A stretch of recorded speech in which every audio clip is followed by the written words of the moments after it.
It is time to make our cupcake using our pinch pot and coils. So we've already practiced, but I'm going to do a quick review on how to make each piece. Our pinch pot. First, we want our clay to be in a ball. Now, when we work with clay, the more we touch it, the drier it gets because our hands soak up the moisture. Now we can add little bits of water back, but it's best not to play with it until you are actually making what you're going to make. So I'm going to roll it into a ball. We have a placemat because when we're building, this helps keep all our dust and clay in one spot. However, it can be easier to use the table surface to roll as long as you're not pressing it down too hard that it gets stuck to the table. Now that I have my sphere shape, I'm going to make the belly button by sticking my thumb inside the sphere. Then I'm going to slowly pinch with my quacker fingers and make the circle bigger.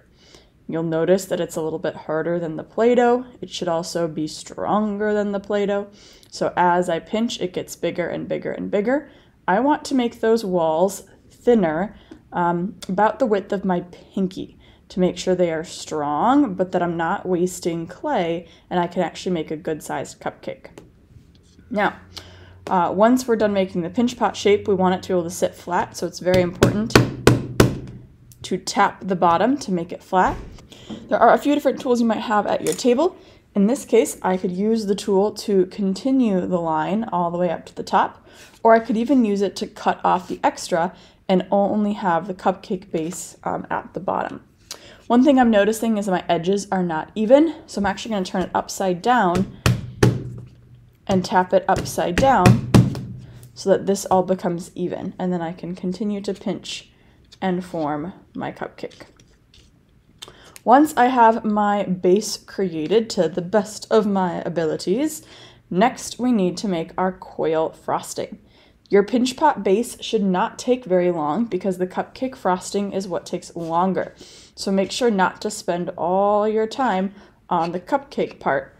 Save some time for the frosting. So I'm going to set that aside, not going to play with it or touch it too much. I'm going to take a small chunk of clay, not a lot.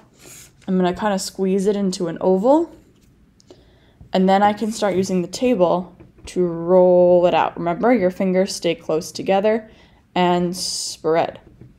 Close together and spread. Now, one thing I have to make sure is that this cupcake is frosting is going to fit on my cupcake. So as I go, I kind of just want to do maybe a little piece at a time. If it gets too thin, this will make it kind of harder. And then I'm going to match the shape of my cupcake. So I'm going to do that again. Try not to get it too thin. And then when I connect it, look how it finished that shape. But now I can just have it grow taller. So I just continue to wrap it around. Now I can keep it on my base for now, however I don't want it to stay attached to my base. So at some point, once I know how big I want it, I'm going to take it off, and that way I know I can build it separately and then I can test it again at the end. I'm going to go ahead and finish rolling my coils, and then I'm going to show you the next step to make sure it all stays together.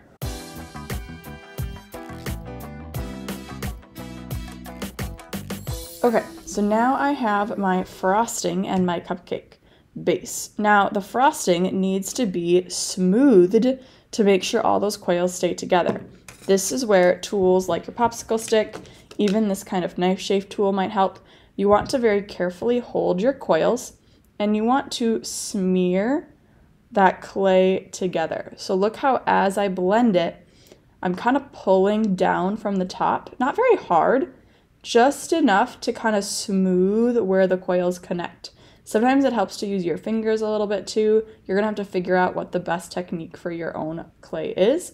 But kind of going all the way around, you want to scratch and pull that clay across each other. So I'm not squishing the whole coil.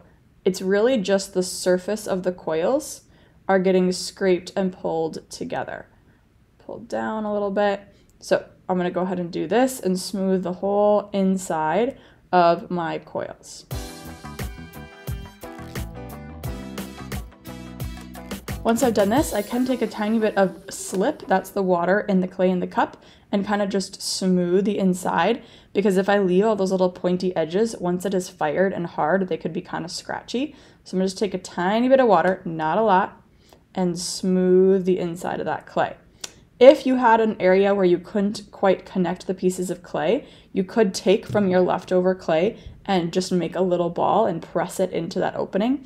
So here I have this little crack. I'm going to take a little piece of clay, tiny bit, kind of press it against that opening, and then smooth it, or maybe I'll spread it like before, into place, kind of like a Band-Aid.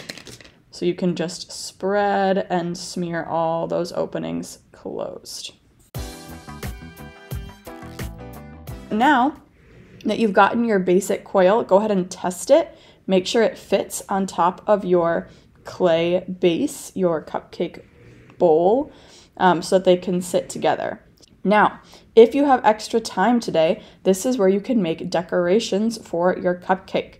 Maybe you're going to make a cherry on the top. I'm going to show you that example. If I want to make a cherry, I'm going to make a tiny little sphere, a circle. And then there's something very important when you attach clay to your cupcake. This slip I mentioned is like glue, and the reason we're using a toothbrush is because we have to score and slip. Score means scratch. So I'm going to use the pointy bit of my toothbrush to scratch the surface of my clay. It's kind of got too much water. I don't want a lot of water. Scratch, and then I want to scratch the thing I'm attaching. So you should literally see little scratch marks, and then you can press and squeeze those two things together. I'm going to kind of hold in place a little bit to make sure they really attach. So then you should be able to kind of not, like I'm pulling at it, it's not coming off. I'm pulling super hard, but carefully. So now I have the base of my cherry. If I want a little cherry stem, then I could make that. I don't want it to be too thin, or again, it might fall off. So I'm gonna make kind of a more cartoonish cherry stem, a little bit bigger. I think I'm gonna even cut off the base of it to make it flat, because I need this kind of flat thing to attach to my cherry. So I'm going to use my toothbrush, wipe off the extra water, kind of scratch the top of my cherry, scratch the cherry stem, and then I can press that into place. I do really want to kind of push and use some force to make sure it stays. Maybe I'll curve that cherry piece to make it a little bit more interesting. So I have my little cherry stem. If you want to add sprinkles, you can make little ovals out of your clay and put sprinkles on.